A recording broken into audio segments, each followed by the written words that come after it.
Salut beautiful people. Là, c'est assez spécial en fait. Ça va pas durer longtemps. Hier soir, je suis tombée sur un replay euh, concernant une disparition. La disparition d'une femme qui s'appelle Karine Leroy en région parisienne.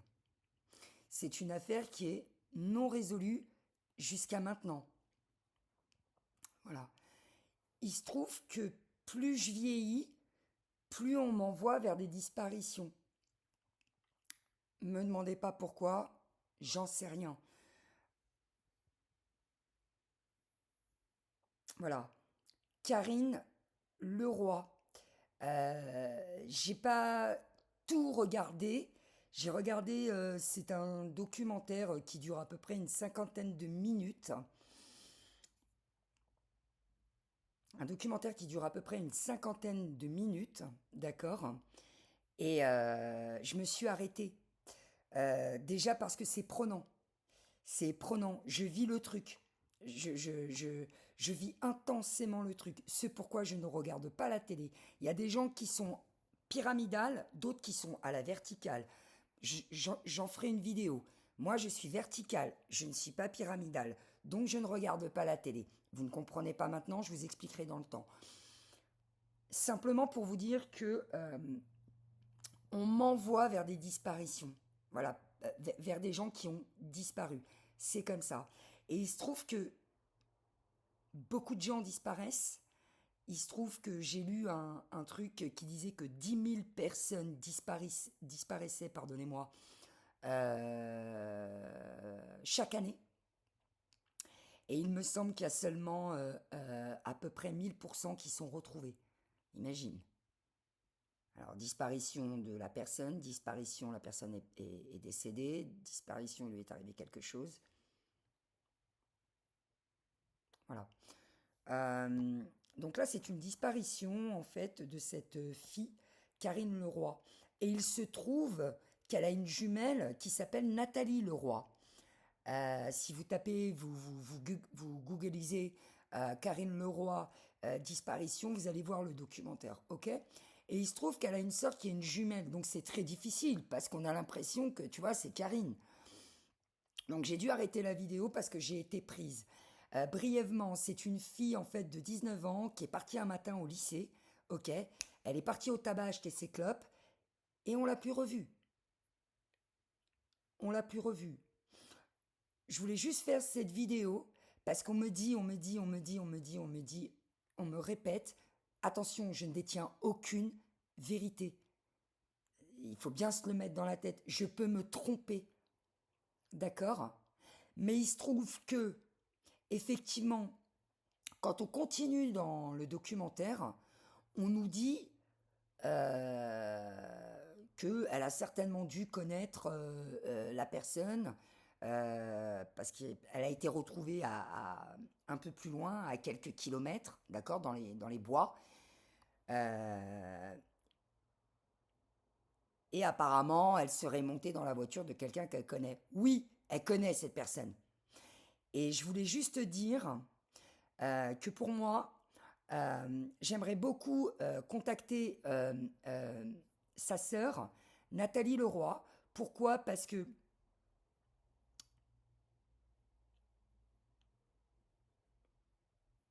pour moi, si Karine à l'époque avait 19 ans, je ne sais pas pourquoi, mais elle a dû monter dans la voiture d'un type qui a à peu près 35 ans, parce que j'entends le chiffre 35. 35.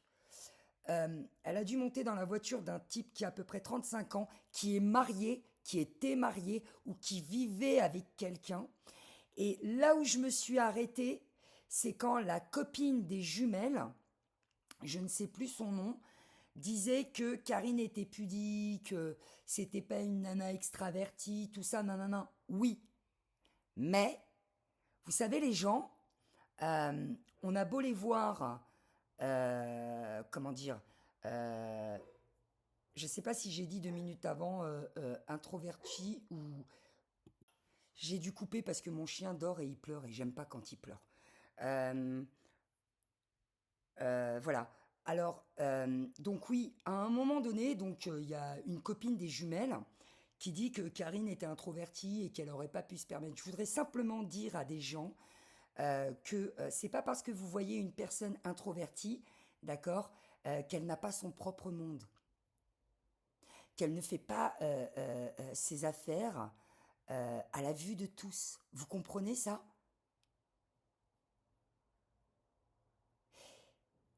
Et j'ai l'impression que, et quand bien même c'était une fille introvertie, ce que je crois aussi,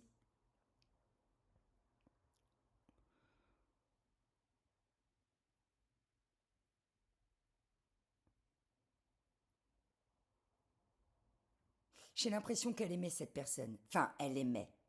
C'est un bien grand mot. Je pense qu'elle avait quelque chose pour cette personne, pour ce type. Voilà. Je ne détiens aucune vérité. Je peux me tromper, s'il vous plaît. Prenez ça en considération. Voilà. Mais je vois un homme, 35 ans.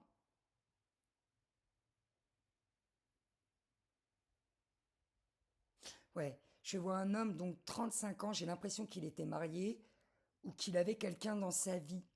Et il y a un moment donné dans le documentaire, on dit qu'on a retrouvé son soutien-gorge, je sais plus où, dans sa poche, ou je sais plus. Genre, ça n'a pas été arraché. Je pense que c'est volontaire. Je pense qu'en fait, cette fille-là, dès le départ, dans le documentaire, quand on apprend que la mère et le père se sont séparés et que les deux jumelles qui étaient les aînées sont parties vivre chez leur père, tout de suite j'ai vu un père en fait qui les a laissées faire. C'est-à-dire elles étaient post-ado, elles faisaient, je vois pas un père prenant. Je vois un père qui était assez libéré, qui laissait ses filles vivre. Vous comprenez? Donc, moi, et en plus, ce pauvre monsieur, il est décédé. Il n'a pas tenu le coup. Il n'a pas tenu le coup, quoi.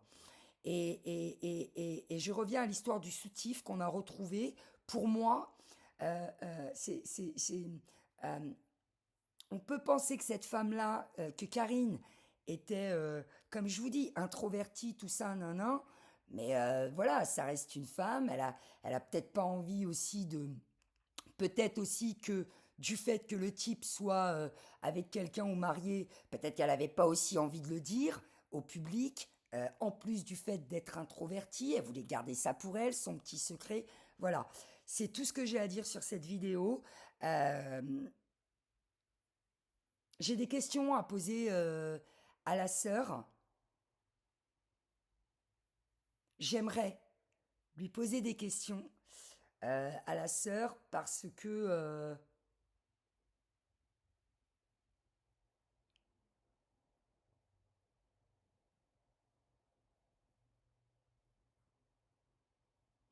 j'ai pas l'impression que le type qui a tué Karine soit mort.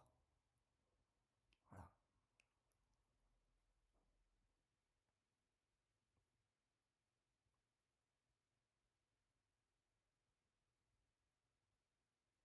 Et je pense qu'il y a une femme qui est au courant de ce qui s'est passé.